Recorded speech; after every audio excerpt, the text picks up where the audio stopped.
going off somewhere now where the sun shines most of the time, really, which is why they started the film industry there. Time to take a trip, in fact, to Tinseltown, where Martin Lewis has been skulking around a posh Beverly Hills restaurant in order to talk to the British actress Jane Leeves. She's hit the headlines over there in the primetime sitcom Frasier.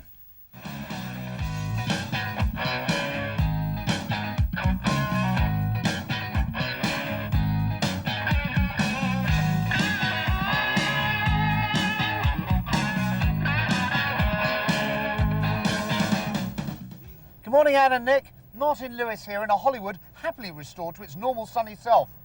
Perfect weather, in fact, for cruising along the coast. And we're going to catch up with a British actress who's become all the rage here in America. But first, all the latest news from Tinseltown. Ever wonder how much time you've got left on this planet? Well, this new clock has come out that claims to tell you based on statistical averages. It's called the Time Assist clock, and what it does is it computes your age and gender and then gives you a running countdown on how long you've got left till you croak, all interspersed with motivational messages designed to keep you going until then.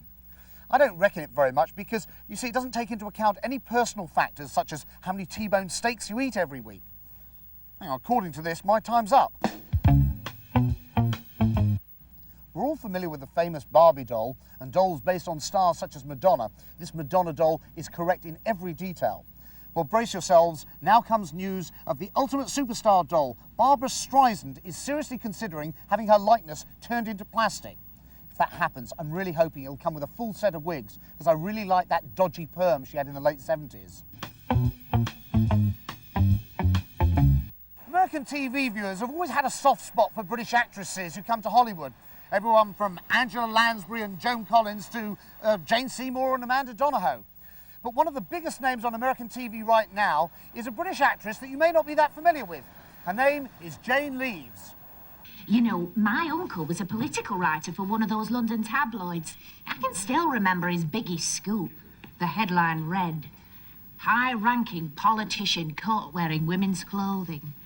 Of course, you turned to page 2 and you found out it was Margaret Thatcher, but by then you'd already bought the paper. Since she arrived in LA a few years ago, she's become a big success. First on Murphy Brown with Candice Bergen, and now as a co-star on the primetime sitcom Frasier, in which she plays the part of Daphne Moon, a sassy Mancunian who is the foil to Kelsey Grammer's pompous psychiatrist. How did it come about that Daphne is a northern girl? They had written this character, and one of the lines was that I'm from Manchester.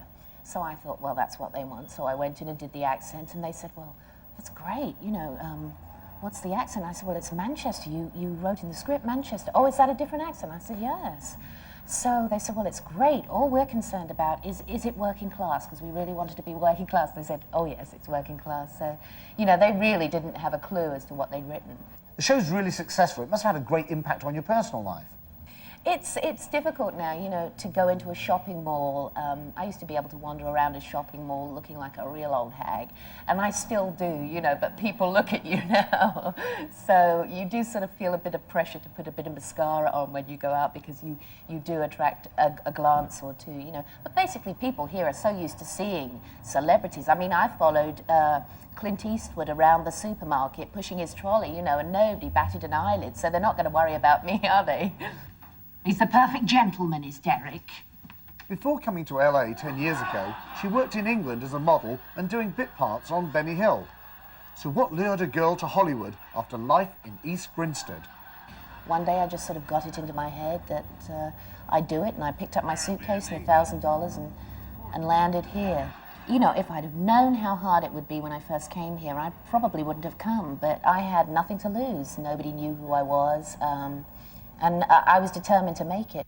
Jane plays an archetypal British girl on TV, but is she really an English woman abroad, or has she gone slightly native? And have you got into all that California fitness routine? I'm afraid I'm guilty of that, yes. I have an excuse, though. I used to be a dancer, so I do need a certain amount of physical activity to make me feel good.